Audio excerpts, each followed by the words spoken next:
God, to my spiritual holy masters, all the saints, holy angels, spiritual helpers, and all the great ones, we humbly invoke for your divine guidance, divine love, divine blessings, for illumination, for divine oneness, divine bliss, divine help, divine health, and divine protection. We thank you in full faith.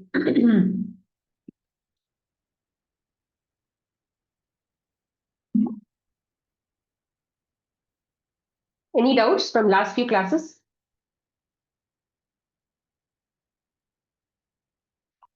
Y'all can come on video, otherwise I'll only be talking to myself. It'll be nice to actually feel the presence of the class.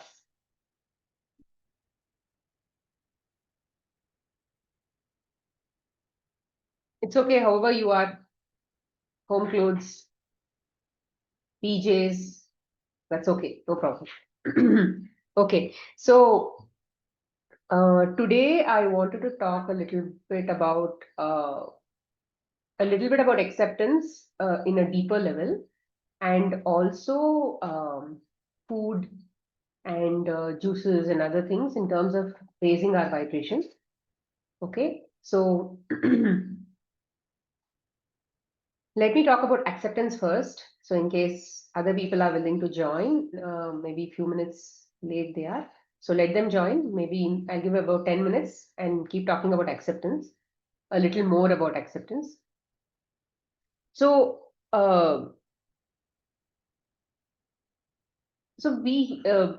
when like today morning, somebody was asking me about they are working on some property issue, and one person who was already in the class or in the group, they were asking me about the other party. The other party, although they are involved, they don't look too happy. What is it? So, so the other party was basically giving some reasons.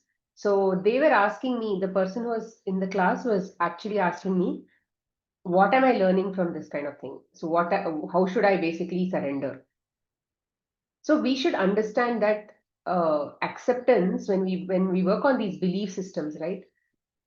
Everything that the other person shows to us is a reflection of our own belief systems, or is our own cages that we've already discussed many times.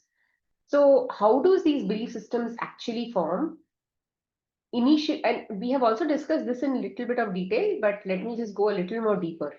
So I have told that when we have to grow in general in our life, we need a belief system.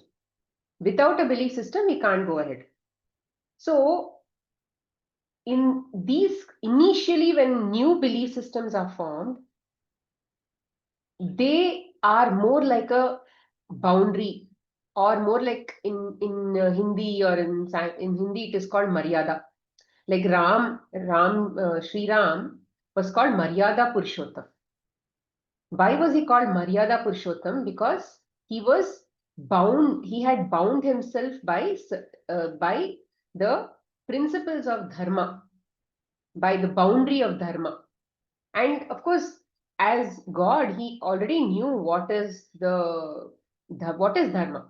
We are of course learning what is dharma, which is why we have so many belief systems that we take and so many belief systems that we drop out, which means we are still sampling belief systems to understand how we have to how we have to see whether it is our dharma or not dharma or something like that. So either way, what I'm trying to tell is these belief systems are something that we bind ourselves, and we can call them Maryada.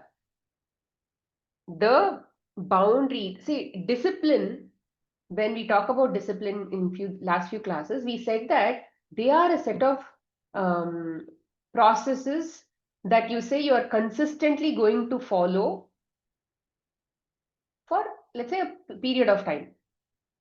And anything which is actually building virtue, for example, take acceptance itself. You have understood what is the definition of acceptance. You have heard acceptance in many classes, gone deeper into the concept of acceptance, and then it has become so ingrained in some of you that you may also be applying this in your day-to-day life.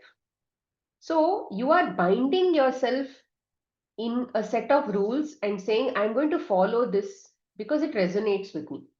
So these are also called belief systems. Some of the, at the ultimate point, when we are in moksha or when we are attaining salvation, where we don't have any existence in general, where, for example, today whoever is Brahma, who's occupying the position of Brahma, will be some Jivatma. That Jivatma is in his highest form of Sattva. Okay, he is also made of Prakriti. He is in his highest form of Sattva, which is why he is in that position called Brahma. And he is also taking up a lot of activities like creation and so many other activities. So, like that, there are different devatas who have ascended to those positions, and all of these are positions.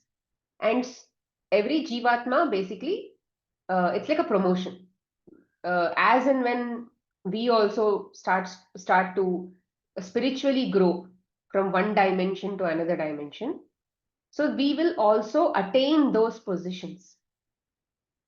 So let's say we are in some, let's say 33rd level or 35th level or something. I'm just giving an example. God is in the first level, and God knows how many positions are there, and everything is a service based rule.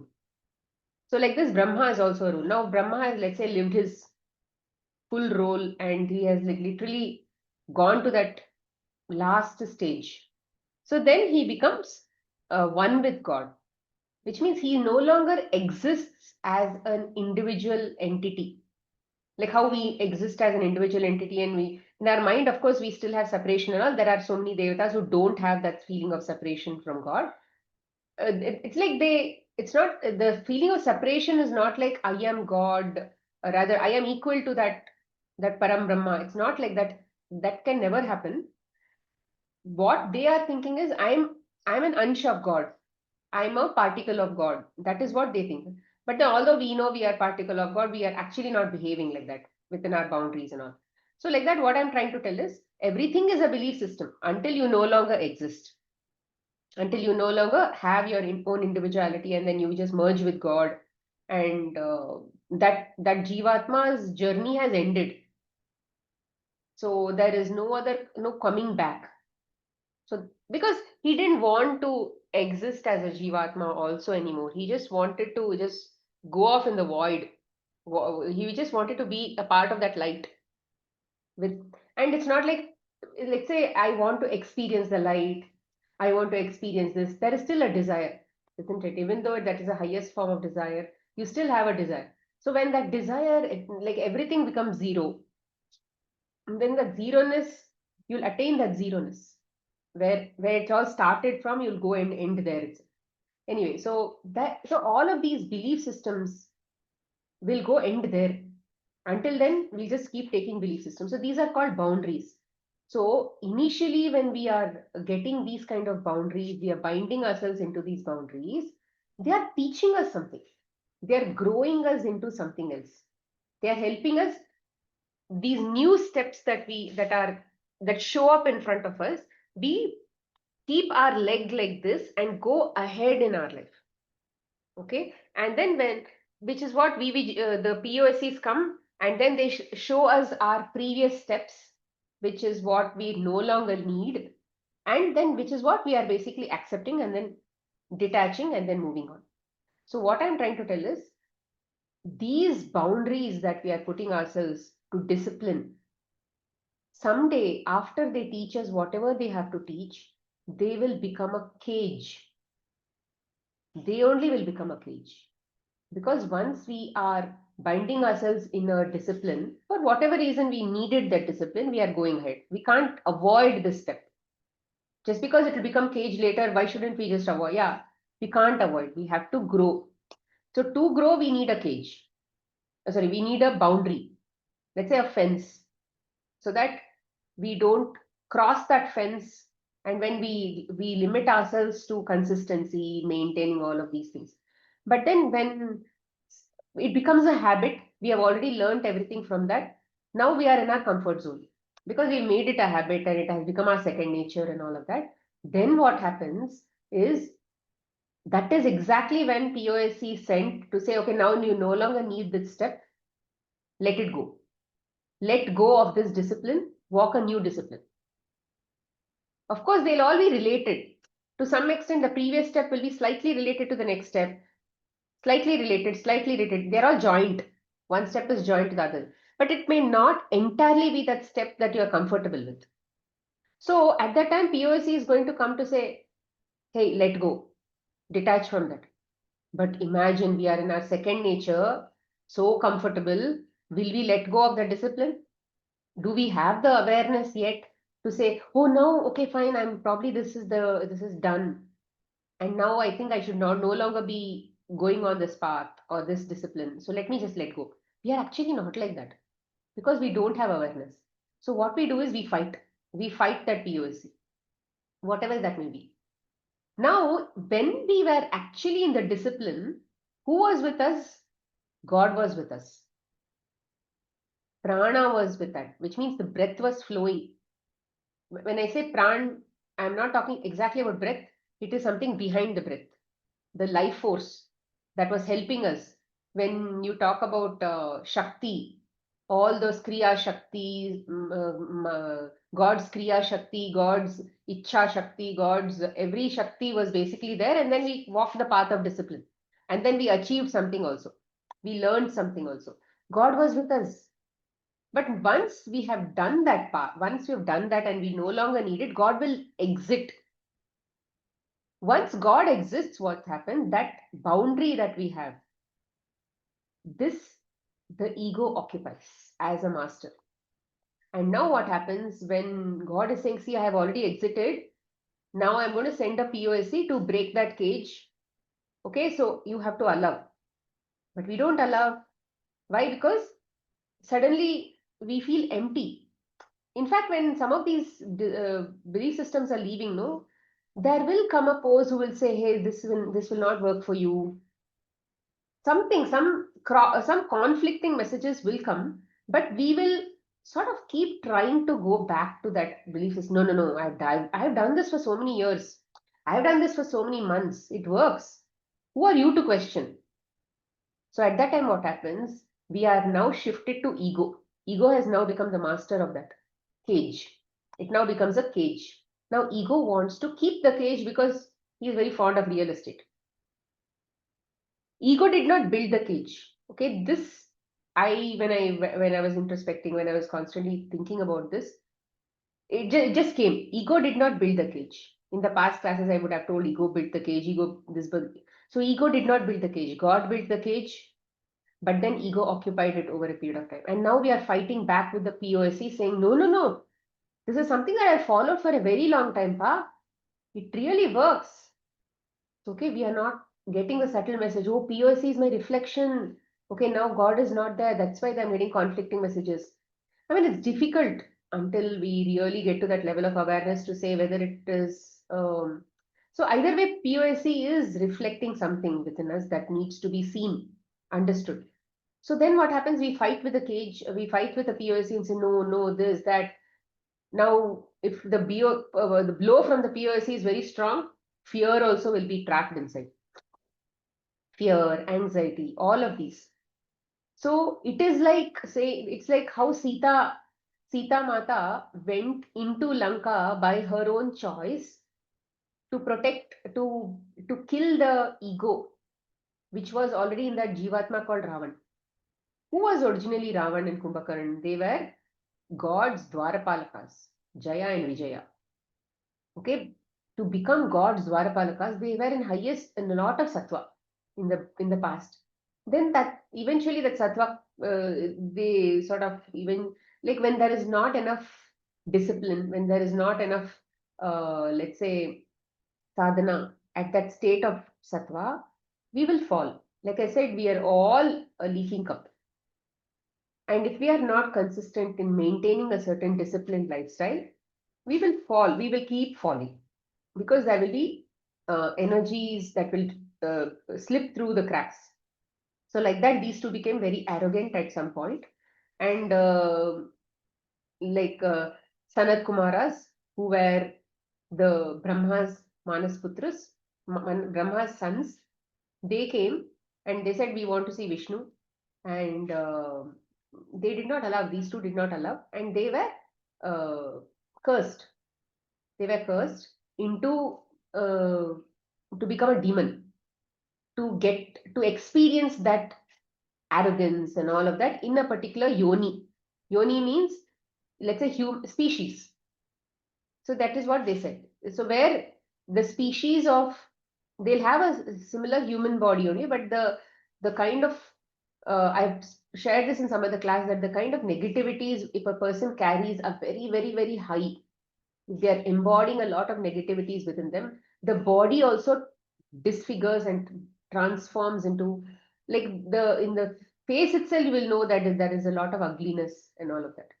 When there is a lot of sattva, when there is a lot of purity from within, the face and then the body and everything will start to emit those things. That is what people say. Of course, I'm sure jnanis will be able to figure out that. We may not be at the level to figure out all of these things. I'm just sharing what was shared in the Shastras. So either way, they were banished. So but then they went and pleaded with Vishnu and all of that. Please, please, please forgive us. So he reduced their sentence. So he said, okay, you want three lives where you are my utter enemy, or you want multiple lives where you are my devotee. You are my hardcore devotee of multiple lives, or you are just 3 lives, my hardcore enemy. So they chose the 3 lives where they want to be hardcore enemy because they can't live without him. So they said only 3 lives, not more than that. Even if we are a devotee, we can't be with you, so we can't choose that. We will keep chanting your name. Even in hate also, it's okay. We will chant your name. So we may, as human beings, we may say we love God, we want to follow God, we want to do this God, that God, and all of that. Are we like constantly thinking about it? No. But these two, even when they were in that Raksha school, right, they were constantly thinking about it. In terms of hate, even from a place of hate, they chanted his name like anything. So they were also, what do you say, attracting God so much. When we say keep chanting God's name, keep chanting God's name, it means that you are constantly attracting that God within you, that you are manifesting that God within you. Because every word has a meaning, every even letter has a meaning, right? So he was also chanting, chanting, chanting. Eventually, God had to come in his avatar itself. See, to kill the demons within us is God taking avatar within in front of us and killing.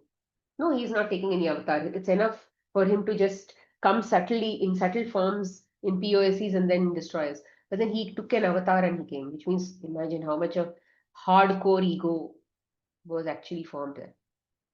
So these, in this story, in this Purana, in this history, Itihasa, Sita actually chose to go to Lanka to save him.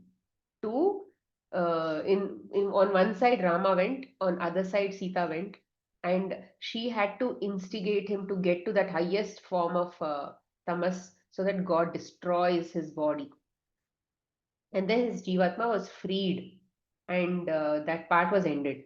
So it was like the mother and the father together worked to save the son, children. It was more like that. So here, this when we give the same analogy in our own belief systems and all of that, like I said, when God exited our belief systems because he put us in discipline, all of those things, and then he exited, we had to let it go. We didn't let it go. So we switched over to ego. The mind, the master of the mind is now the ego, and then he occupied all of those things. And then God realizes that, oh my God, now he's stuck in this illusion, or he's stuck in this ignorance that I'm still there, and all of that. But actually, ego has taken over, which is some misunderstanding has taken over. Okay. And then he's thinking that he's still in control and all of those things. So goddess will go. Goddess will go in the form of all these negative energies and then get trapped there inside that ego, inside that cage. And then it'll go to the highest level where you can't tolerate that anymore, right? We all have noticed that. These patterns from outside also, God is sending pose. There is a fight from outside also, which is outside Lanka also, there is a fight happening. God has got his army and then they're fighting with respect to poses. They're all coming and fighting from outside. Inside, that is burning us. Those emotions that got trapped because of the fight that we constantly put with the POSE. And mother came in the form of, let's say, fear or anxiety or frustration or irritation. And now she is also burning or hurting us from inside.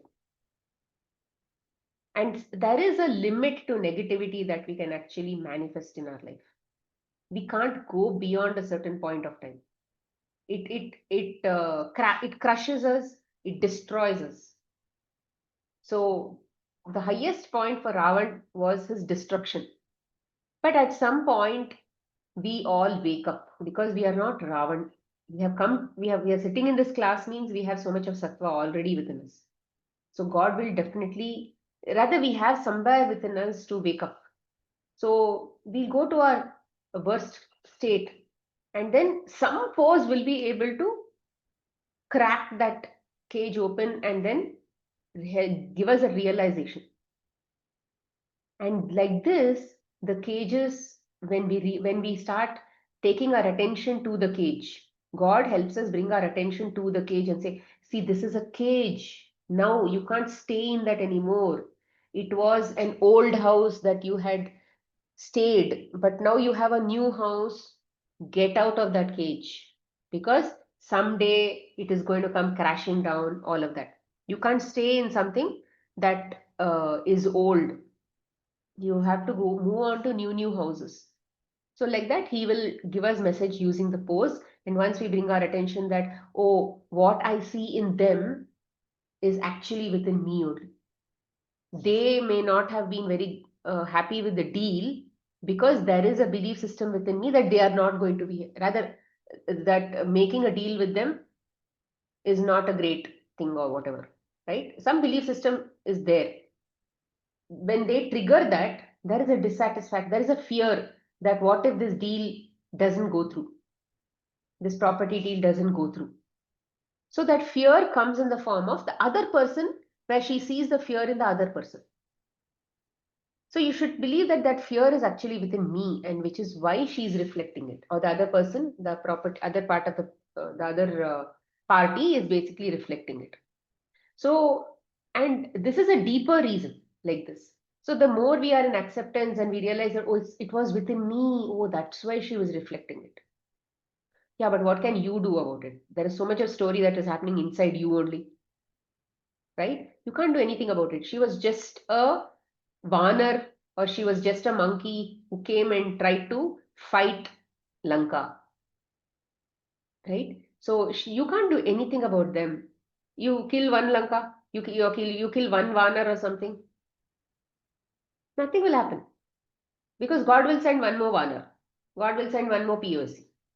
So POCs will not end as long as we start to get to that realized state.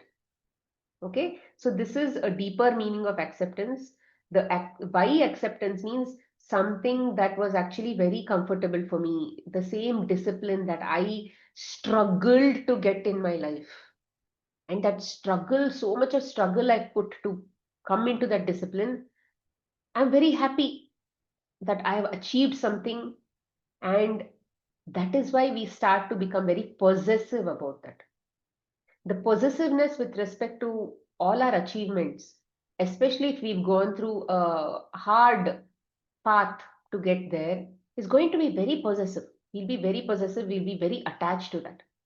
But unfortunately, we can't be attached to anything because the nature of in the sansar, whatever you get, you have to let it go one day.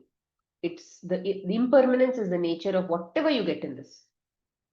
Nothing except God, except that point where you will merge with God. That is where you will get permanence. Until then, it is only impermanence. There is no permanence. Concept of permanence In fact, by the time we hit that permanent state, no, we will no longer exist. So what is the point of even thinking about permanence? We'll just say, God is permanent. Bringing God into our life, thinking about God. Yeah, which means we are touching his energy in some different varieties.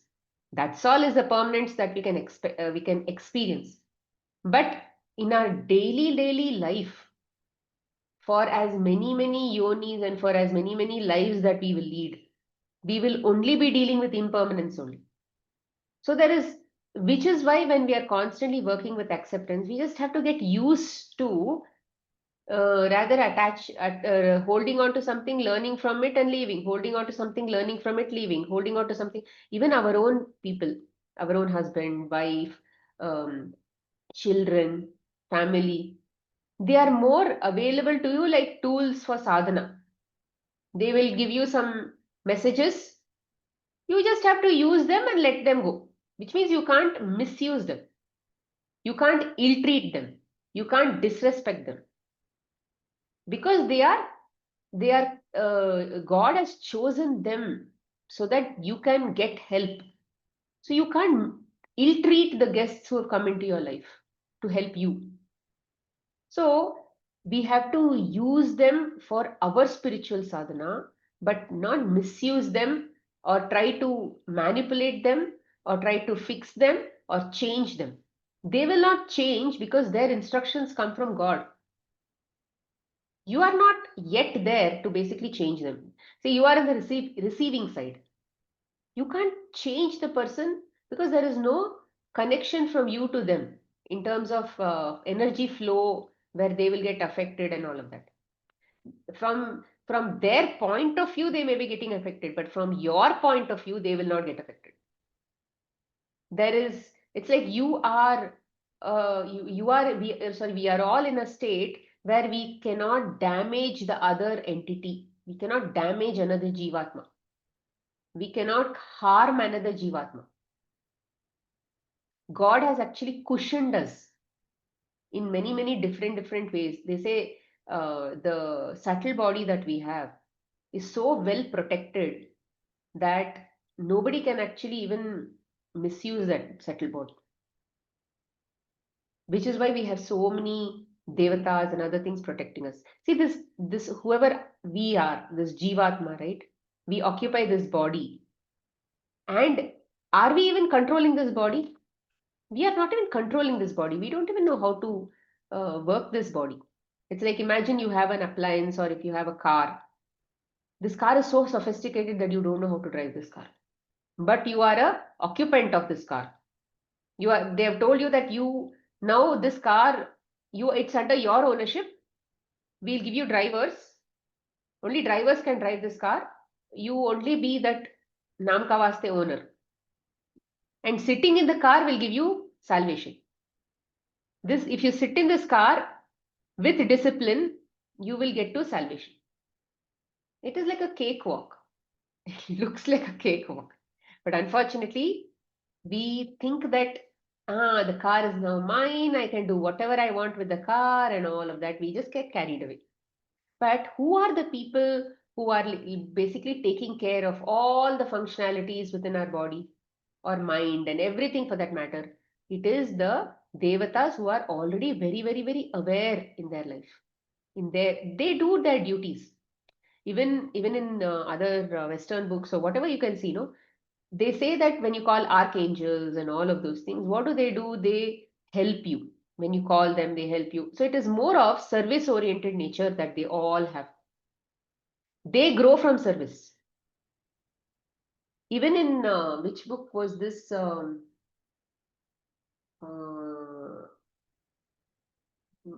which book was this? Laws of the Spirit World.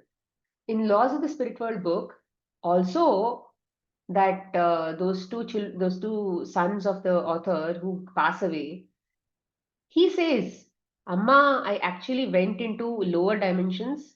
They had given me work, right? I had got some work and I went to lower dimensions because I had to help some people grow spiritually. So nobody is actually sitting idle. See, as a mother, you are also helping your family. Tell me who is sitting idle? Nobody is sitting idle. Everybody is doing something for the other person. So what I'm trying to tell is everybody is in service mode. Like this, there are so many devatas within our body, within our mind. They are controlling all of this sense organs. You may heard of this karmendriyas, jnanendriyas, tanmatras, all of those in panchabhutas, right? All of these 24 entities, different 24 entities, and there are different devatas for each of these things. And all of these people are taking instructions again from God. See, for them also, they are going through their soul journey, right? Sorry, their own journeys they are going through. They are also evolving. Like how we are evolving from our own POSCs, they are also having their own POSCs. They are also having their own, let's say, ways of growing. And they also will be measured in terms of their service mindedness and all of those things and how much they are keeping their sattva, rajas, and tamas in check. But they are also aware. Okay, they are also aware to the extent that they are supposed to, level of consciousness wise. They are also aware to that extent. May not be as unaware as us, but they are quite aware. So they are the ones who are controlling our entire body, mind, and everything. And at our level, we are only watching. We are only watching what is happening inside us. That is why in Bhagavad Gita they say Kurukshetra war is happening between Pandavas and Kauravas, and we are actually in witness. That's all. And God and they respective people are respective gods and whatever negative entities are listening or not listening to God, and all that fight is happening within us. We are just in witness mode. So when we are so much in witness mode and we have nothing in control, all that we can think of is maybe when we bring when we are when the devatas, let's say when we are more into sattva, like all of those awareness comes and things happen, and then we are chanting God's name, or when we are servicing people, or when we are doing any good things, good activities, when we are doing all sattvic activities we are doing, we are that energy actually fuels the positive service minded devatas within us, and it doesn't fuel the negative entities within us. So when we are constantly putting fuel to the positive entities, positive jivatmas within us, what will happen? We'll eventually also grow like them, and then we will get strength of God. So like for example, let's say I can keep chanting apple, apple, apple, apple, apple, apple. Do I have a belief system that apple is God? No. Apple, every single word, every single letter is God only. They say that every single name or every single rather word originated from God only. So, but we don't have a belief system that apple, apple, when I keep chanting apple, apple, apple, apple is God. So, which is why that it has to align with our belief systems also. Like people will say, oh yeah, everything around you is God. We may not be in that level of consciousness. So, which is why we can't keep chanting apple, apple and thinking is God. We have to, let's say, we believe that, oh yeah, Ram is God, Krishna is God. Then we say, okay, I'm willing to chant Hare Rama, Hare Krishna because I know that that is God. It aligns with my belief system as a current belief system.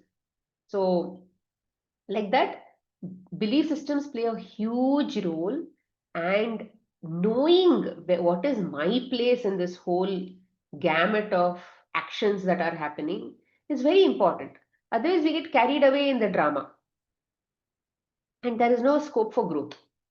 Okay, so this is about that. So let me just now talk about food. Okay, did you all have any doubts so far with respect to this belief systems and all of those things? Acceptance?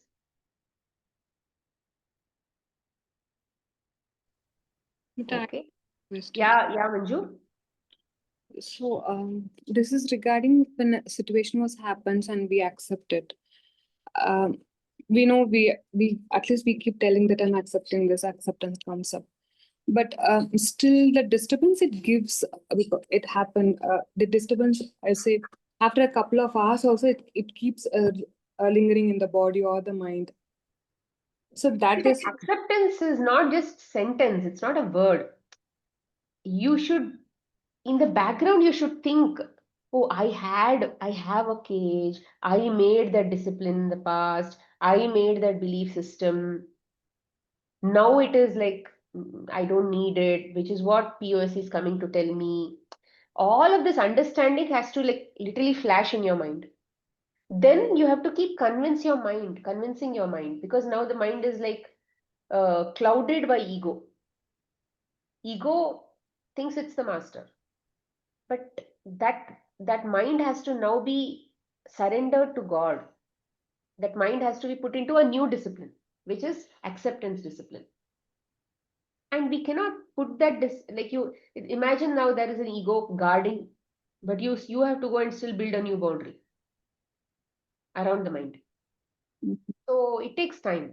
It takes time depending on how strong your ego is and all that. The more your mind gets convinced by what you're doing, yes, there is a see, all this explanation I'm telling, because that explanation should come to your head like a logic. Oh yeah, this is logical, which is why I'm doing acceptance, which is why I'm not going behind the POSC and like getting irritated and all of that.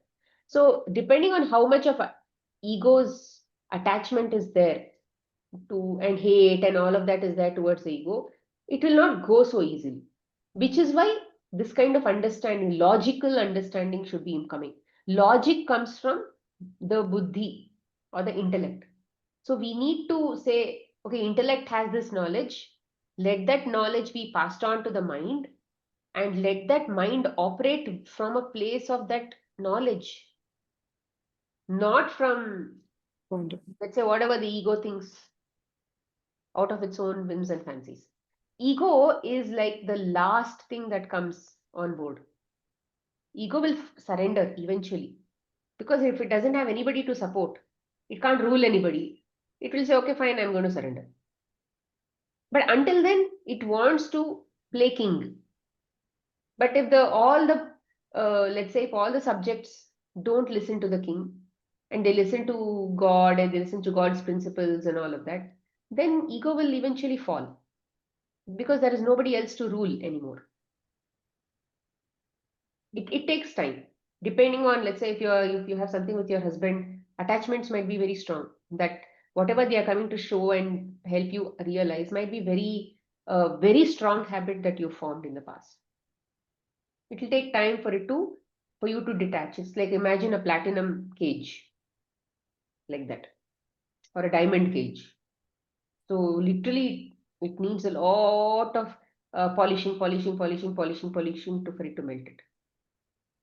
Okay. And I got one more doubt, or what we discussed now. You are telling that either discipline, even what we follow now, might become a cage in the future. Yeah. How do you even differentiate? Because I can understand why it comes to me today. Even like, I feel if we follow certain rituals as a discipline, and I see that this ritual itself has become so obsessive at a point. I see that it comes, say that I will not move on without doing that. I think even that point, I see it's so many POCs also. I'm seeing it around me now. So how do you differentiate this discipline also becoming a huge cage? See, when you yourself see, when you see it, for example, let's say lighting lamp itself is a irritating thing for you. I'm just giving an example. Because your mother-in-law is constantly forcing you to light a lamp, and then you did not think so much, you just went ahead and light a lamp just because she's going to get angry. I don't want all this hangama at home, so I'm going to light the lamp. So it is already a cage that you're working with. We don't have to light a lamp, but then she's forcing me, so I don't want this XYZ to happen at home. That's why I'm lighting a lamp. So it's all like that kind of thing happening. So at that time, do you have a choice of not lighting the lamp? No. Maybe the peace at home is far more important to you, which means one belief system is far more important to you than, like, let's say, not lighting a lamp belief system. So what you will choose, okay, I'm so obsessed with this belief system that I need to have peace at home. So while I'm already doing it, let me actually accept that it's my own belief system that is making all of this happen, and do it. So when you surrender to anything that is actually very inevitable also, like the other day we were talking about Bella's case. So she was telling that there is a lot of abuse happening at home. She also cannot leave the house and go. What can she do? All that she can do, or the only choice that she has, is to transform her own perception in this whole situation. So, see, life is already giving you experiences which are perfect for you. But where is my resistance? Why should I be resisting? If I'm resisting, it means that ego is involved. So when you bring in acceptance, you are saying that I'm going to surrender this to God. Let him start controlling this part of my real estate. Because he's the one who's already bringing in all my experiences. So it cannot be wrong. Because it's coming after his stamping and his approval. It cannot be wrong. But my understanding could be wrong.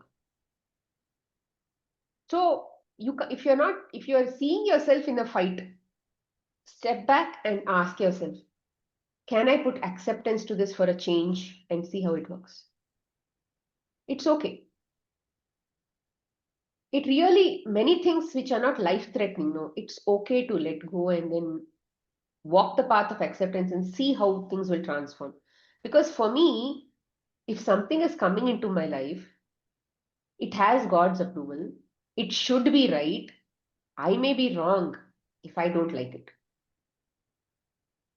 But at the same time, there are so many things that we may still choose to let go. For example, let's say I go to group classes in the gym. I don't like Zumba. And I say, okay, yeah, Zumba class, I'm not going to attend. I'm just going to do something else. See, I'm basically thinking I have a choice. I'm not attending. Although I know that not liking Zumba is actually my own resistance. But somewhere there is a belief system that says, it's okay. Zumba only, no, it's not connected to God.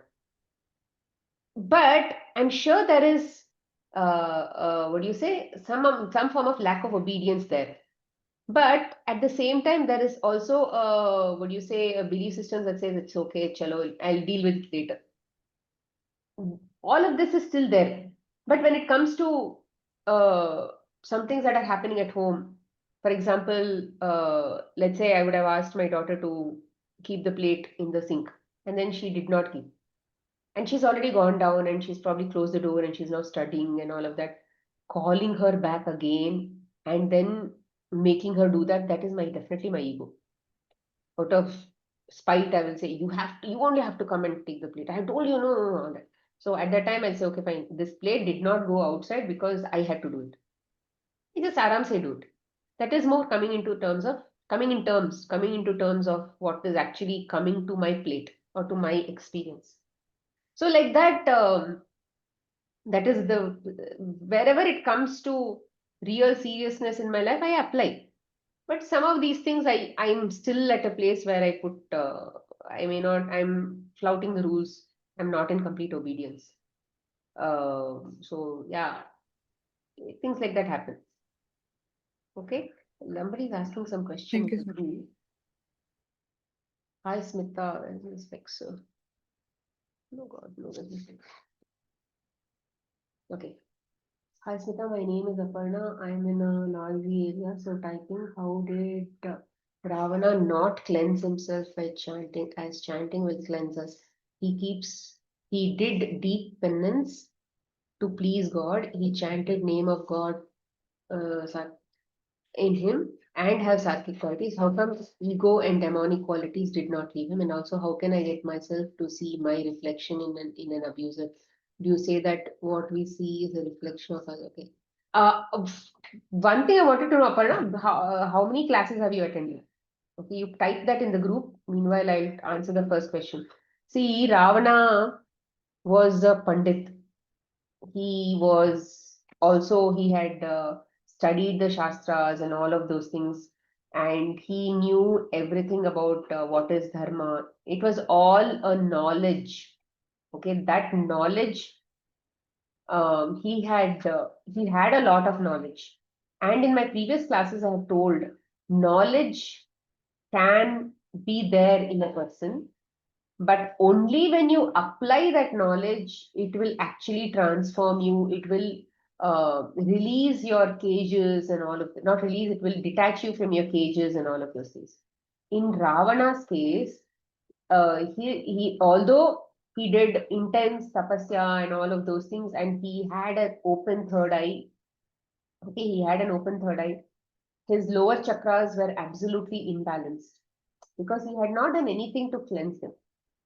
There are ways, there are even today you may go to some people who say, I'll open the Kundalini. And I mean, that I'm sure today it may not have been, we are not at a level of consciousness where we have access to opening our third chakra and all that, rather getting indirect access like that. But in those times, in Treta Yuga times and all, such things used to happen. They used to live for thousands and thousands of years.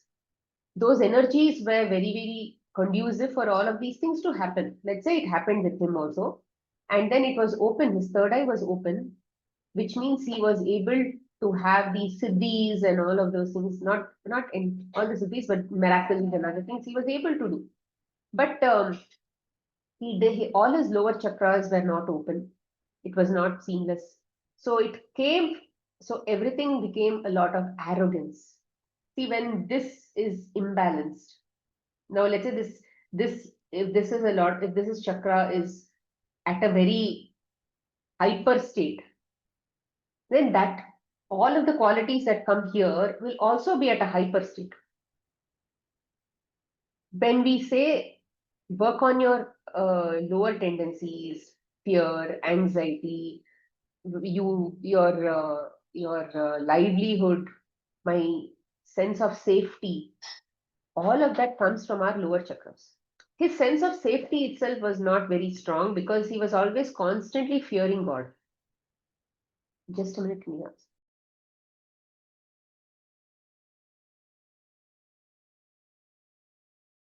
His sense of safety itself was actually not coming from a good place. He was always in fear that something or the other will constantly happen. Plus, he was a womanizer. He already had a he already had a great wife, a Pativrata Sri, who was absolutely in her own dharma, a Stri dharma. Okay, a Pativrata Stri is not loyal to her pati or anything. Her Stri dharma is very strong. Her sense of feminine energy or sense of feminine dharma is very strong. In that dharma, pati or that husband is a part of it, and her duties towards her husband are a part of it. It is not the primary thing. When people talk about pati vrata, they think that her entire life is dedicated only to that pati, and then it is not true. Her, she, for them, when they follow those dharmas, God becomes their husband. It's like that dharma becomes their husband, and they are living for following that dharma, that feminine dharma. Anyway, that is so. He also had a wife like that, and irrespective of that, he went around many ladies, and he was also. I think Urvashi or somebody would have also cursed him that you cannot touch a female without her permission.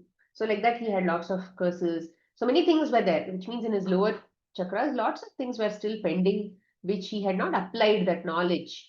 So he was in arrogance. So there are many people who will probably have a lot of, they would have read all the Vedas, they would have read all the Upanishads, they would have had all that knowledge, which means it will all be literally in their mouth and they probably be chanting also.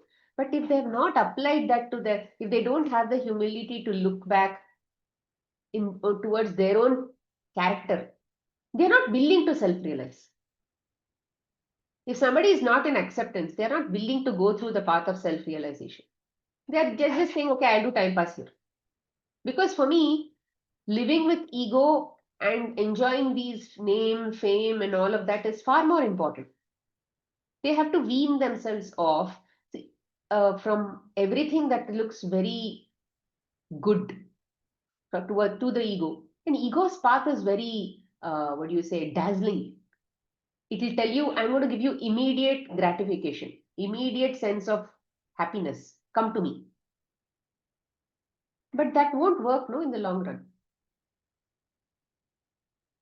So that is what people should be willing to let go on the path to self-realization and growth and all of those things to work on the higher path. There is no scope for immediate gratification. They say that we will not even, there is no concept of benefits on this path. If you are walking on this path, the only benefit that you will get is connection to God. And that is your only, motivation to walk on this path. And God means everything that comes with God. But God says that you want me or you want what I have. If you say, I want what you have, then it is again ego.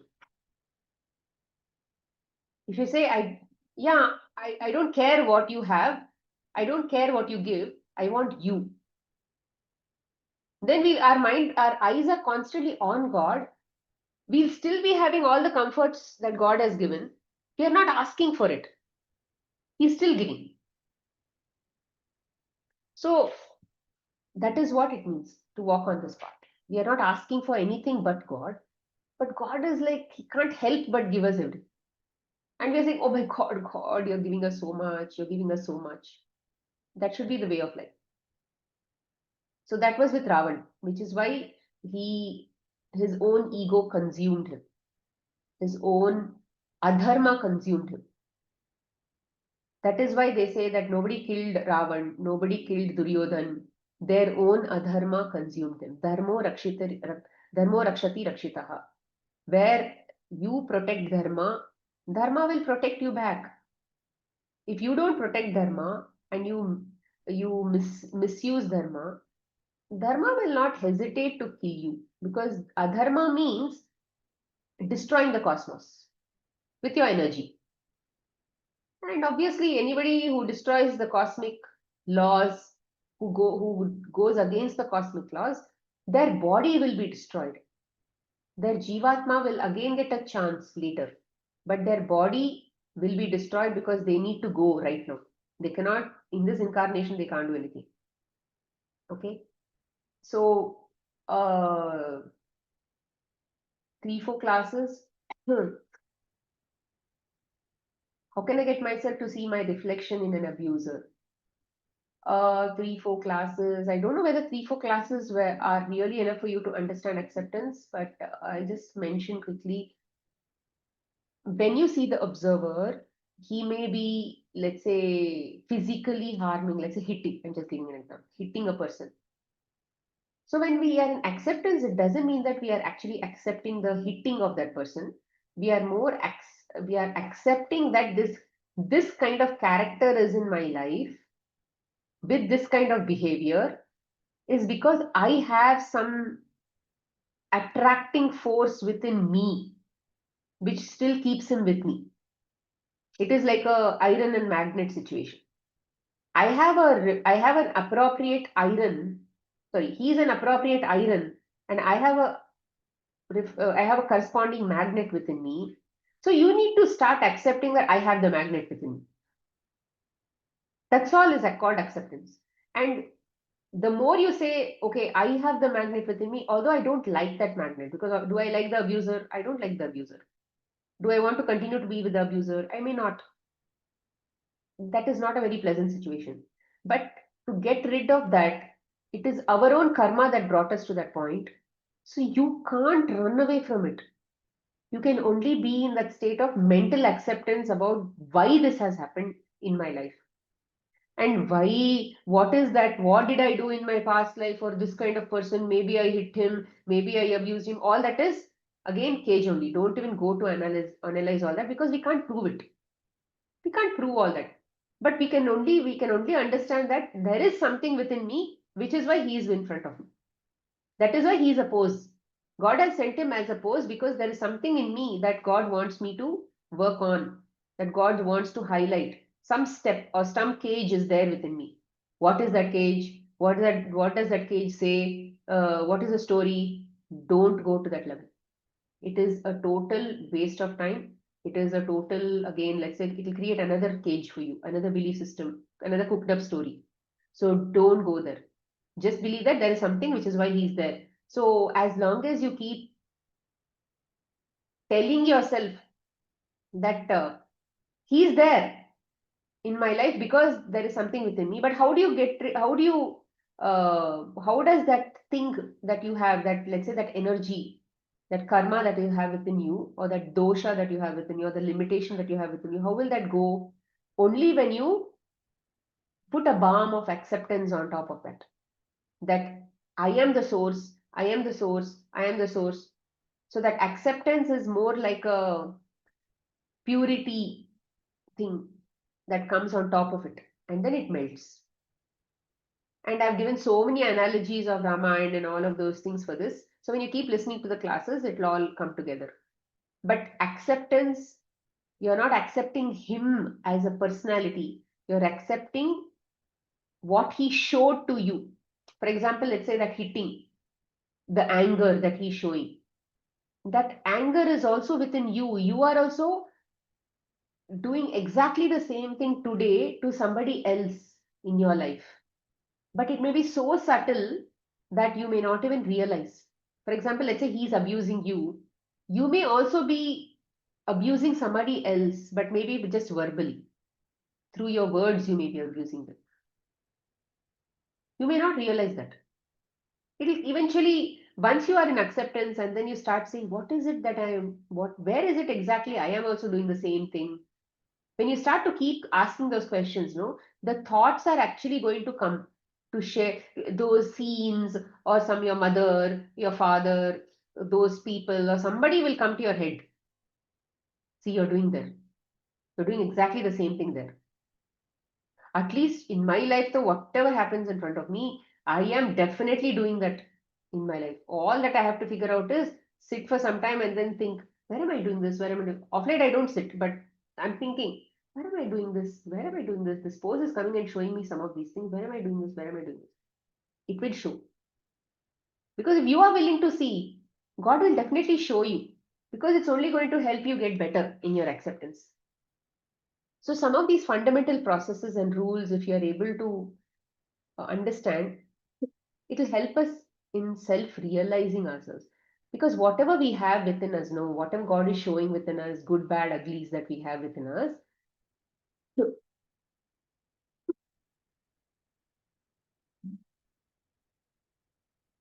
whatever good, bad, uglies that we have within us, our Sachidanand state does not depend on that.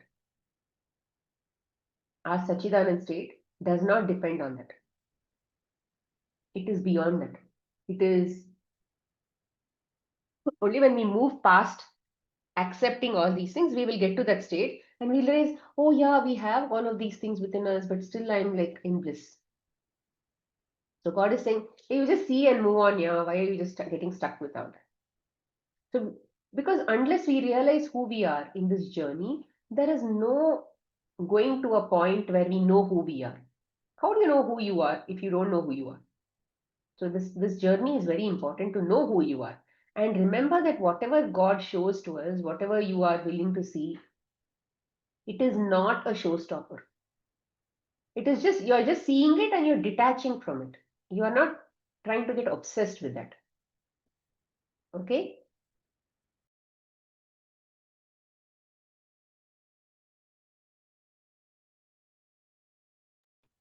You're not trying to get obsessed with that. Okay? So that is about belief system. Sai says, as you mentioned, will call my son to take the plate and put it in the sink. I want to make it a habit. See, there is a Sai Lakshmi, there is a part, there is a version of your son who you are not attracting today, a version of your son where he does everything that a son will supposed to do. I mean, everybody has those qualities, okay? Everybody has God within them. Everybody knows their fundamental set of duties. We don't have to teach them. Naturally, it is already ingrained in them. Okay, but why they don't show you or why they don't see is because you don't deserve it yet. Your prarabdha karma does not have the merits to see a son who does all this work yet. It means you have X number of cages which is weighing you down, where you cannot see a sun who's maybe 2 steps higher. So what can you do? Reduce your cages.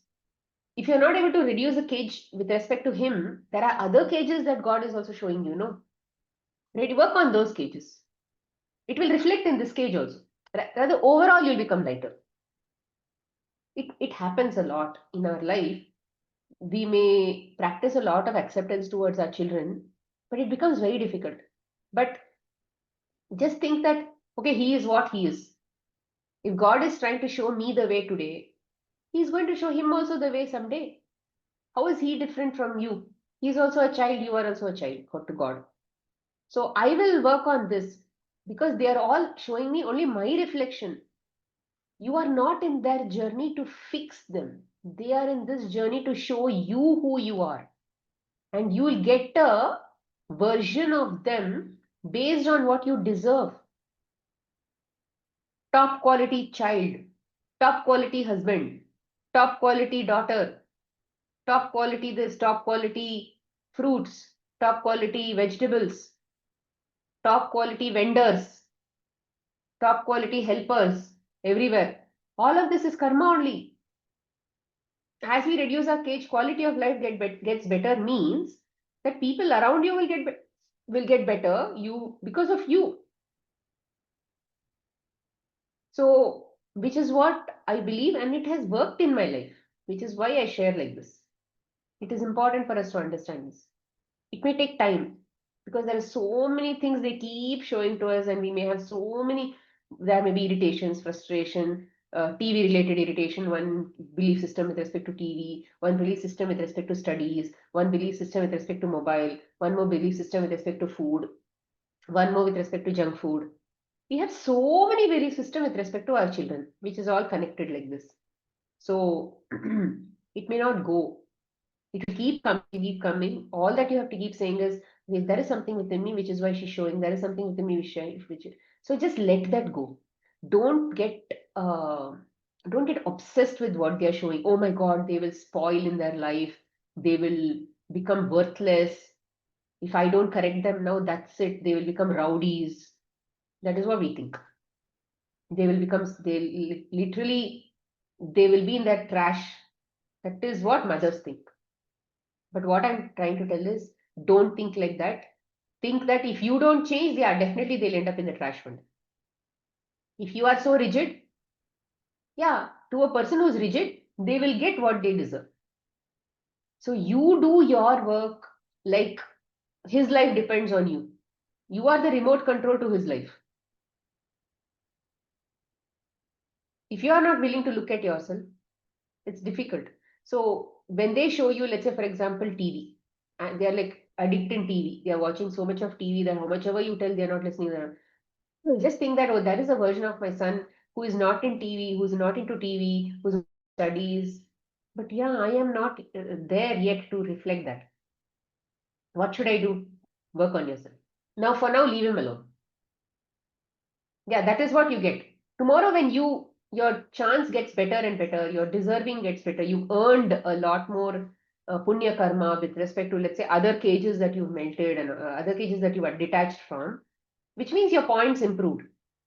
You became lighter, light within you increase. Then what happens? Slowly, slowly, suddenly you will see that, oh, I don't, you had left him alone. You had not tried to fix him. See, telling a child, leaving him alone means you can tell them, but you don't have to expect them to get fixed. Okay, that is very important. So you do your duty, tell them, no, watching TV is not good, you have to study, all that you should tell, because that is your duty. You should not go away from duty. Tell everything, but in your mind you should say that, okay, when I am ready, only that change is going to come in front of me. So that acceptance has come now, that he will not change until I am ready. I am ready for that result. So that you have to wait. Keep doing, keep doing, keep doing. Until then, leave them alone. Which means you're not getting obsessed with fixing them. But you're consistently doing your duty, also telling, but not getting irritated in the mind. Why after 10, 100 times I told you still like this? We all do that. But consciously, if you literally work on this, no, they will become so good. Literally, you can't even imagine that they can become so good. If you had really put all this gyan into them also, they wouldn't have become so good. I'm telling you from experience. Literally, and of course, this is also temporary. Someday, if let's say I take it for granted, that also will come and they can change in the reverse direction also again. So at any time, just because they are showing you a good thing doesn't mean that that is also permanent. Don't get attached to that also. Yeah, today she's showing me this one. Yeah, when God wishes, something else also can happen. So let me just be far away. Don't get carried away by anything. Okay. So we need to deserve, yeah. We need to deserve a better guru. If we have to deserve a guru in a POSC, we need to become a good servant or a disciple. Are we that student? Are we implicitly obedient to what is coming to us? Are we accepting life the way we have to accept, or we are fighting it? If you see a child fighting your own rules, think that you are also fighting life like that. You also don't like to follow. They also don't like to follow. So when you are loyal to God, when you are implicitly obedient to God, yeah, we may not be 100% in acceptance path, but yeah, we are trying our best. God says it's okay if I'll give you 100 marks for trying, genuinely trying. He'll give 100 marks for trying because he'll give grace. No, he put grace on top of it and we'll get our result. All the time it's like that. We don't have to be 100% perfect in everything, but we have to be 100% without leaving any stone unturned. We have to keep trying in our life to do the right thing. Okay. I hope I've answered your question. Okay. It will work. You work on yourself, work on your accepting your own cages. Forget about that. Forget about fixing them. They will fix very quickly if you are consistent in your learning. I'm 100% guaranteeing you this thing because I've seen this work and it works. It comes out so beautifully. Surrender, the results of surrender and acceptance are so beautiful that you can't even, you'll be like, oh, what? Every day they'll be surprising you. Literally, it's like that. I can see that in my daughter. I mean, from one opposite end, she's coming to another opposite end. And I did not even expect they'll come to this opposite end. Literally, from absolutely not studying to only watching trash on YouTube, she's not seeing anything on TV and she's only listening to God stories. I can't even teach such things. Teaching will never get anybody there. Gyan will never get anybody there. Internal realization only will get them there. And all I did was I was working on myself. Every cage they showed, I was thinking, oh, it's in me, it's in me, it's in me, it's in. That's all. Along with that, do your sadhana, do your chanting. Every day I chant Vishnu Sahasranama. Every day I chant Lakshmi's stotrams. Every day I do that. Like as if I should not miss. Maybe once in a way here and there I miss, but every day I chant. It that wherever you are bringing discipline in your life now, it will definitely show result. It's not easy to show up for Vishnu Sahasranam every single day. It is not easy to show another half an hour for something else every single day. But if you show, you will get your result. Like I said, discipline only gets you forward, nothing else. So you bring discipline into your life, you will get your results back because that earns points. You'll get your points. And if it is with respect to God, do it genuinely, not for points or anything. Do it genuinely. He will not forget you. He will become your own devotee. God is like that. God becomes your own devotee if you are his devotee. He will take care of you like you're his child. He will not let you go. He is the best parent that anybody can have. We probably will forget about our child every now and then, but he never forgets about us. There is so much to talk about God. One day I have to make a list and then One by one, I have to talk. Yeah, yes, Pooja? Yeah, Smita, I have a question. Just like in the previous question, you have told ki if the child is showing you the addiction of the TV, it means it's showing your own reflection. Like my child is also like that. Ki he never used to sit and eat at the proper time. He used to run here and there and eat his food. So, but when I see myself, I generally used to sit at one place without distraction and without any gadgets, or I eat my food. So what's there in him ki he's Why do you think showing about my only food? It is a behavior. What? If you see that restlessness in him, there is restlessness that you should see in you also about something not working, something is not this not working, that is not working. Which means nothing is giving you happiness. It's not giving him also happiness. Which is why he runs from one thing to another thing. okay. So at that And if he's moment, what looking should for external, if let's say he's looking for TV for happiness, because it gives him a high, which means you are also looking for something else to give you a high. It's more like that. It is not always food to food connection. so Smita, how to introspect at such a deep level ki what is there inside me ki that my child. You don't have to do. That's why I'm saying it will come automatically when you are ready. So at मेरे that अंदर कुछ है. That's enough. so at that moment, what should we do कि हाँ मेरे अंदर accept कि मेरे अंदर कुछ है. That's why my उसको child बोलो, is showing. उसको बोलो. See, watching TV is not good. Come, I'll play something with you. If he's a little child, then you may have to play with him. You have to probably engage with him. If he's slightly older, he may not be interested. So just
Smita, you are on mute.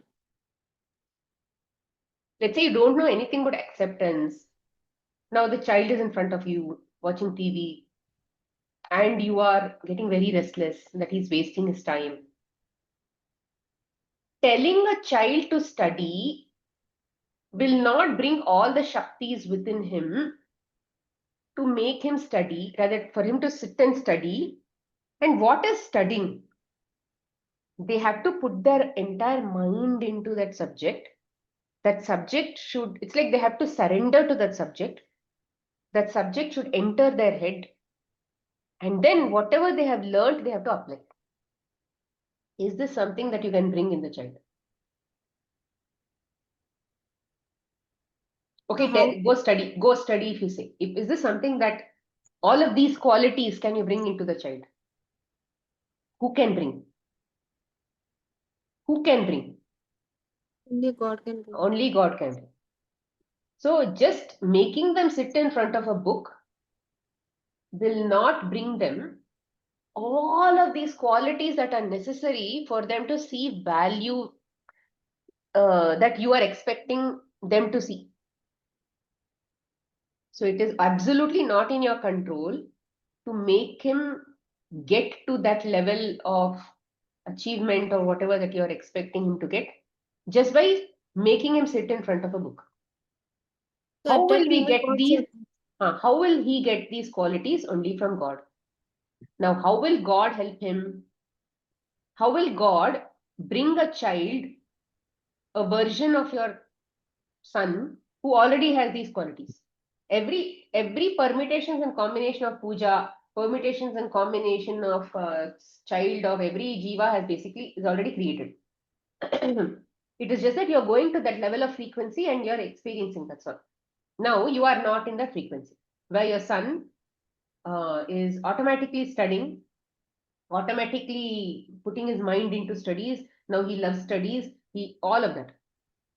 You are not attracting him. He's there. He's there waiting for you. God is like ready. Puja, you want this gift? No, I'm ready to give it to you.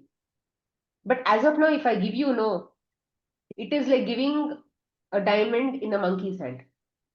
What will happen to what will happen if it's in the monkey's hand? It does not know the value of that. It will just throw somewhere. So you can't have anything before you deserve it. So why shouldn't you work on yourself to deserve such a thing? Which is actually what I did. My daughter was not studying. Okay, she was already in her 10th. She was not studying. She was not interested in studying. And there were behavioral issues also. So I thought, and my husband used to constantly tell us, go study, go study, go study, go study, come, we'll study.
Sorry, my internet connection was down and I've connected back on my hotspot. So what was I saying? What was I saying? I think I was talking to Pooja only. So what I Yeah. was telling Pooja was the qualities that they need in my own daughter, right? She was not studying, and then there were behavioral issues also. So I was thinking, even if she gets, let's say I go and ask God, God, please help my daughter can study. Let's say she gets first rank, whatever. But what about those behavioral issues, which actually hurts us even more? Of course, it's coming from my own reflection, which let's say I have not accepted. I'm just coming from the past, my own situation from the past. I'm saying it hurts us. Their behavioral issues hurts us. What can you do about that? How can you fix that? You can't fix those. Let's say you're accepting. So if you have to see a daughter or a child who has higher qualities as a human being, that is far more necessary, because if those higher qualities have already come, they will automatically sit and study. The discipline will already be there. So for that, what we should do is we should be willing to sit with what we have and work on acceptance. So let's say all these years you worked on fixing them, wanting pleasure from them. You should just let them go. For now, you just say that jo bhi hoga so hoga. When it comes So to that, for I'm behavioral issues, what you have done? fixing myself, acceptance. I didn't Because answer these days back. my son is also, he is only 7 years old, but he's showing some behavioral issues. You can't answer back. You can't fix them. You can't like shout at them or something. You should be patient. See, all of that they are showing is inside you only. In some past avatar of yours, all of that is there. It's inside your patterns, your previous belief systems, your previous habits. So God is saying, God, you have all of these previous habits that you need to let go. I'm going to show you one by one. Let it go. So what they are showing you is what you have, Pooja. You can't see them and think it is they who need fixing. It is you. All of this is happening for you. So just work on yourself, because you are the student. They are all teachers. Every pose is a teacher. We get better and better teachers only when we become obedient towards whatever these things are telling us. What acceptance is telling you, what surrender is telling you, what shastras are telling you. Are you trying to follow it? Are you a student? Are you a good student?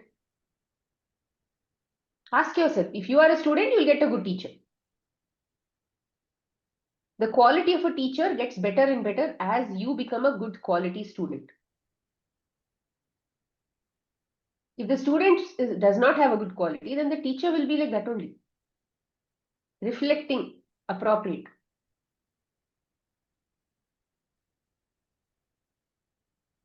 So it is up to us how much we are willing to sit with what we have. समझना जरूरत नहीं है. हमको अपने nature के समझना जरूरत नहीं है. It is just enough to accept that मेरे में कुछ है, इसलिए वो ऐसा बता कर रहा है. मेरे में कुछ है, that is why I am getting this kind of quality of child, or he is not studying. There is a child who to your expectations, but abhi you have not earned him. You have to earn him only when you believe that what they show me is within me, and consistently stay with that message. Consistently, if they go up, if they go down, if they go side, left, right, with whatever they show you, you should keep telling that only to yourself. That is your chanting. That is your mantra. That they are not the problem, it's me. And what can you do about it? You can just say, okay, I have it. I have it. Accept, that's enough. Because what they're showing you, no, it's okay. Its presence in your character, its presence in your personality does not change you from becoming a Sachidanand in future. All of this exists along with Satchidanand state. They are all together living with inside us. It means just I have to accept it and just let it go and Yeah, give to him. don't try to change anything. हाँ मेरे में है क्या है? हाँ, it's okay. And do your sadhana. See, your work towards constantly walking towards God should be like always there. लेकिन इन सबको change करने के लिए नहीं, but to just make like constantly be focused on that goal. You're doing all that just to keep focusing on that goal. Because you have to keep telling your own self that what do I want to become? Who am I? I am actually an ansh of God. So I'm going to constantly nourish the devatas within me. And those devatas will be nourished by the name of God only.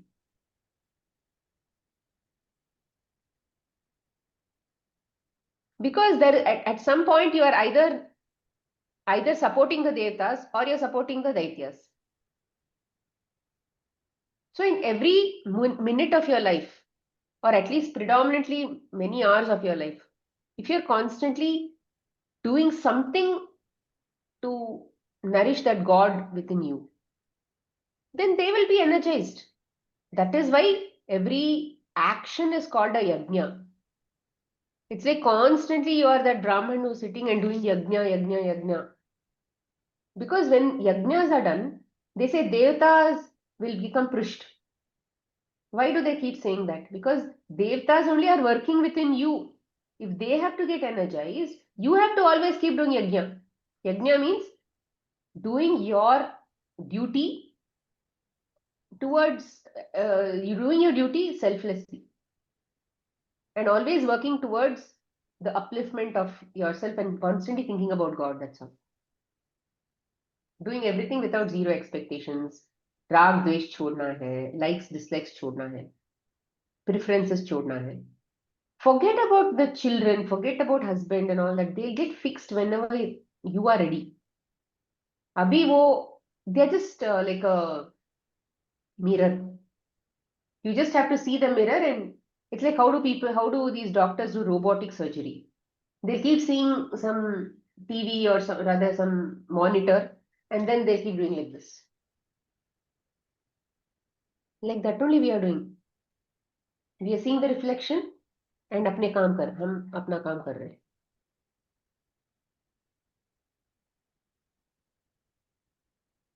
It's very, this life is actually very simple. If we mind our own business and not put our head into fixing other people in our life. You may be a mother. Your mother's duty ends when you tell them what to do and stop bothering when they'll become like that. That's all is your duty. To tell what you know. When they follow, it's none of your business. When they will follow, when you are ready for that. When you are in that energy to attract that part of them. Because every higher quality that you expect in the POSC is God himself. God ki vibhuti. And how will you see that level of God if you are not ready for that God? If that much of lightness has not come within you. That quality of God you can't see within the other person. Who is coming in the form of pose to you? God only. And we will see that level of God in them.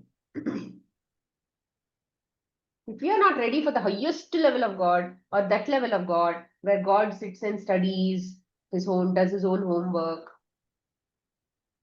does not need the parents to tell them, how will we get such a God quality in a child who's in front of us in the POSC? Only we have to deserve it. It is not possible for you to do with Gyan. Gyan, we are learning all these things so that we can apply in our own life. We can't put it in somebody else's head and fix them. Even if I am doing this session, there is no guarantee that everybody will follow it. I'm doing it so that I can keep repeating so that it enters my own head. And I am constantly in touch with this knowledge. And you should also keep repeating this in your head so that you can also remember it and keep following it. Because what is out of sight is out of mind.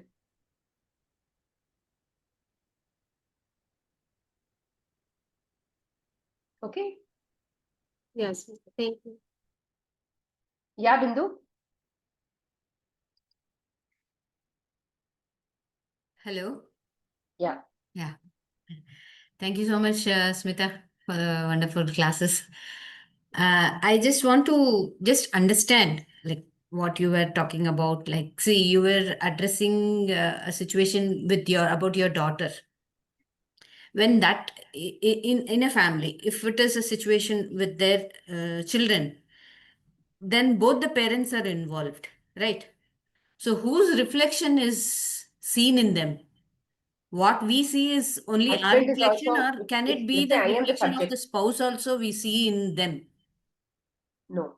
No. We are seeing rather we will see what we are in our spouse. We will see what we are in our children also. Okay. Which Okay, means if you so have a what supporting husband, that also has to be earned. Huh. Again through your detachment of cages on. Because he is giving us different lessons himself, no?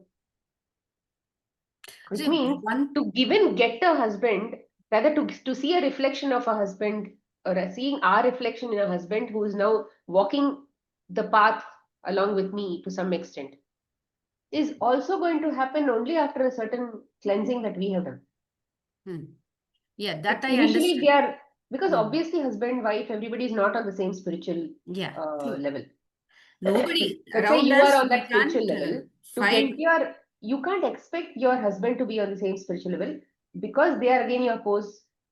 So as you keep cleaning up, keep cleaning up what the pose is showing you as a husband, eventually that might come to a certain extent where he doesn't have to, let's say, walk the opposite path. He'll start to come on your path, but still there will still be a lot of difference.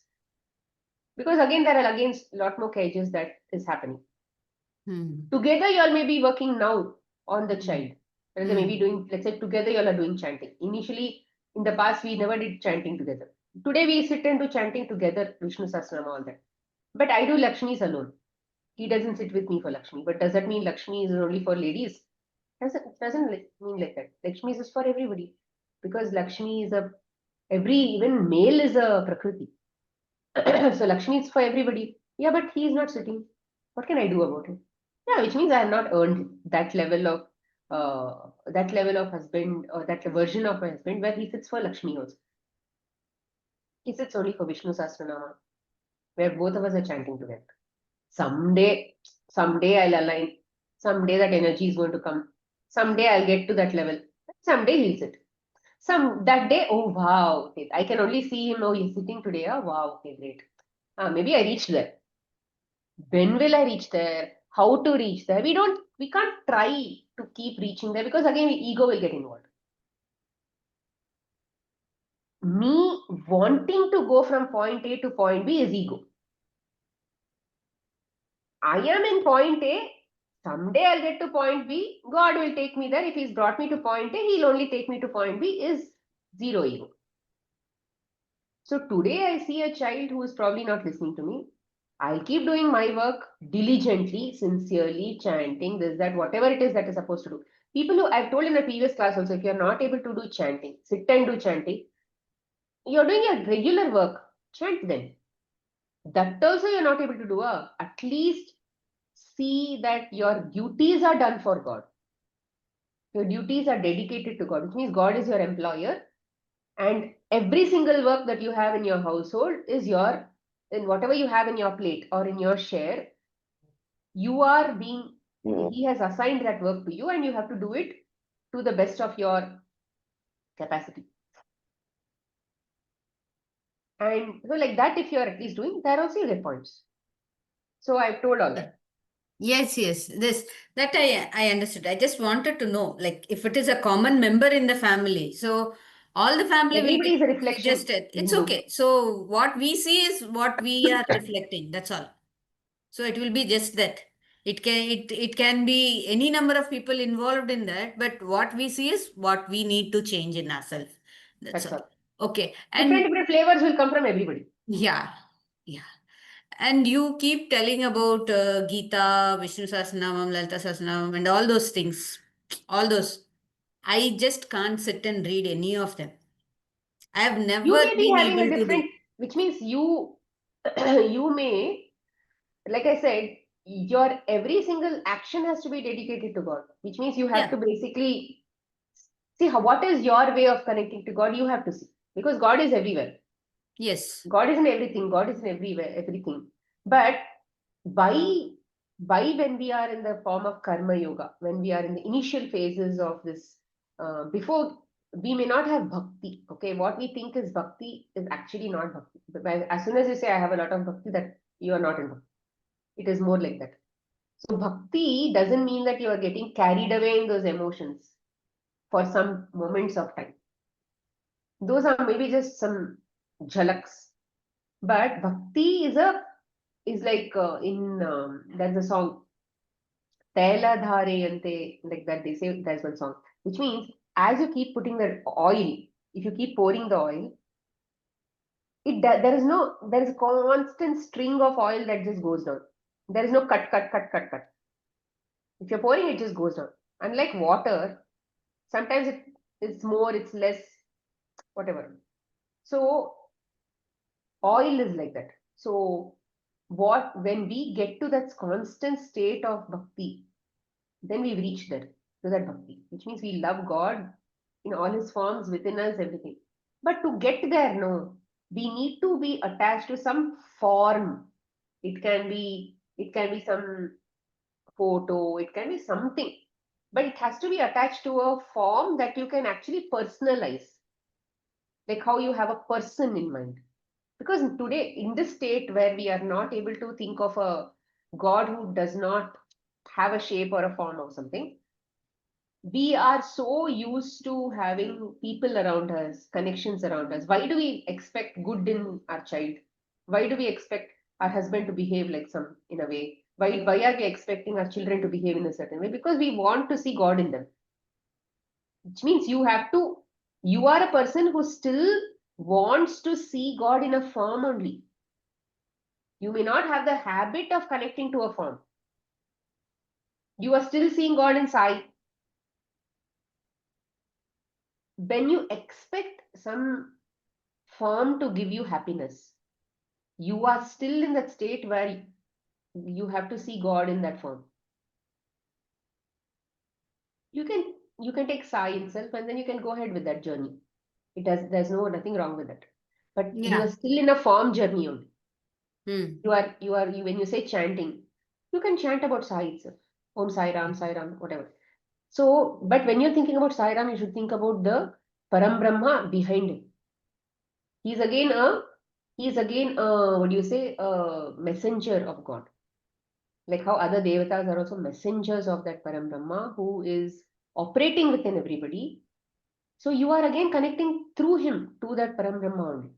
You should see him as a messenger of God.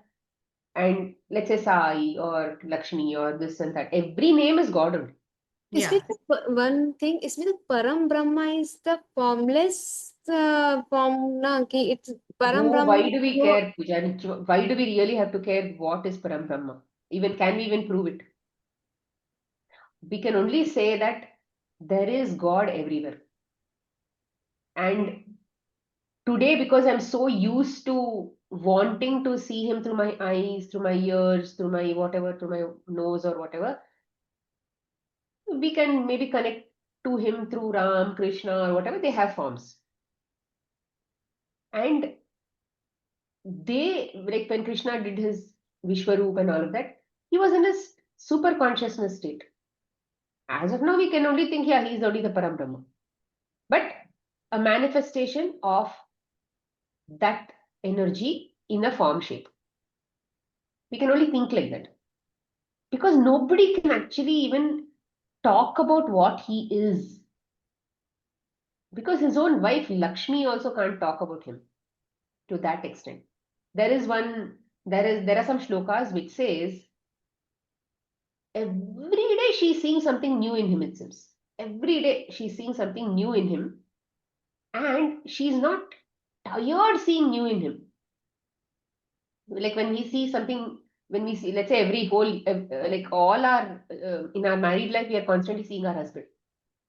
We'll get bored because we always want them to show some new things, actions, and whatever. And then we are seeking God in something else. May not be husband. But she is like in awe, it seems. That is what the bhaktas, they've written shlokas and all, no?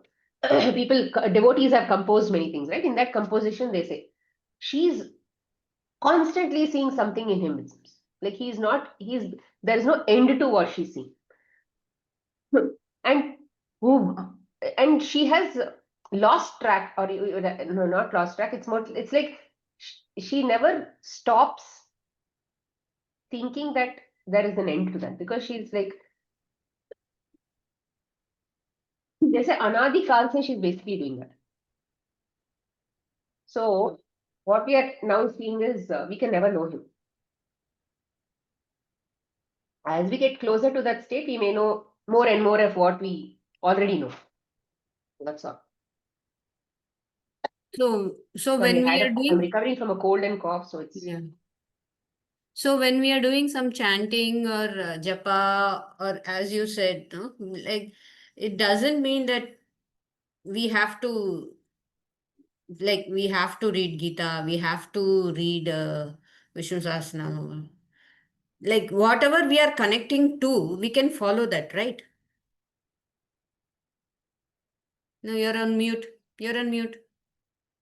you can follow that as long as it aligns with talking about God, Hmm. giving you his Leela, giving you his Mahima, and all of those things. If you see Yes. when you in Sai Charitre, if you're seeing Sai's Mahima and everything, he does all the stuff, right? Leela, he shows his Leela.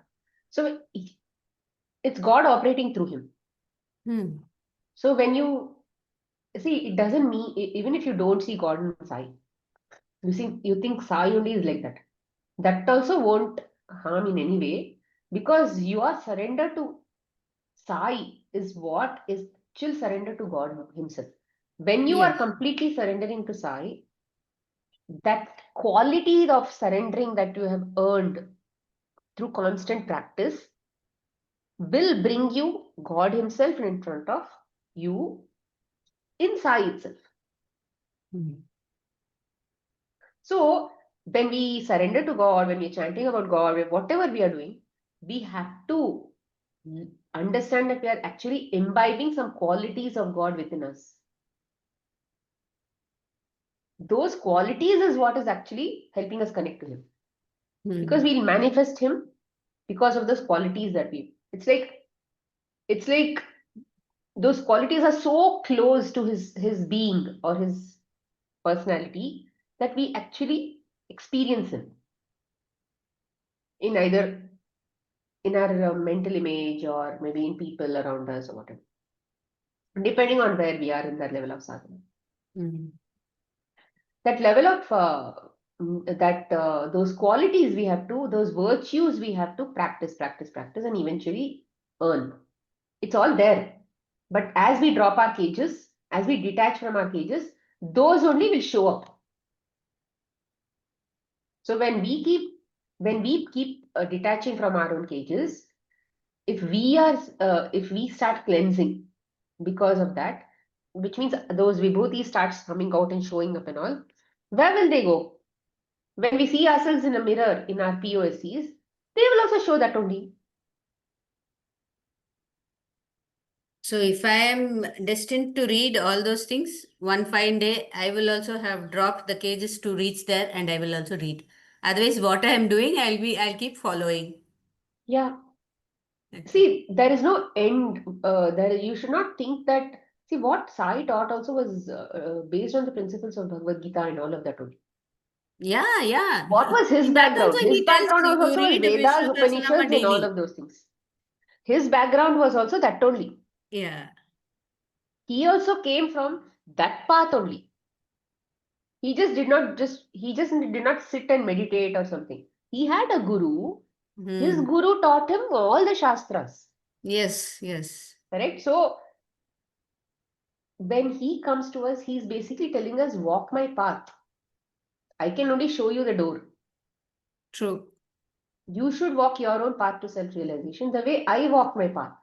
Yes, yes. And He as tells that a also. yeah, and as a senior, he is showing us the path. And when Hmm. we see all these miracles in him, we should not think that, oh, he is like this. We should only think that he's making these miracles so that he can show us that these good things come within a person naturally, not because he has worked for those siddhis. He has cleansed himself so much that it naturally shows up because it was his original quality. Hmm. We should see him as a person who has done so much of work on himself and he has become immortal. And all these devatas, all the people who we bank on, they are just people who will show us the way towards that Param Brahma. When we see Param Brahma in them, they will show us the guide to him. They lead us to him. We will not end at Shiva. We will not end at Lakshmi. We will not end at Sai. We will not end there. There is a path beyond them also, beyond that firm. They will take us there when we are ready. But we Hmm. need to first get to that surrender where they are everything to us, no? S- Thank you very much, Smita. So we already reached 4 o'clock here only. Okay, no food. Maybe food could not happen today. It was not destined. Maybe some other time. Because it's a big topic, I'll definitely talk about that in the next class. Bear with me. Man proposes, God disposes. Okay. So any questions? Any more questions? Maybe we just have 10 more minutes. Actually, we've overshot the time. Okay. It's fine. We'll end it here. To Supreme God, to my spiritual teacher, to all the spiritual teachers, holy masters, all the saints, holy angels, spiritual helpers, and all the great ones. We thank you for your great, great blessings. Thank you, God. Thank you, thank you, thank you so much. Thank you, Sita. Thank you. How was your nap? So much.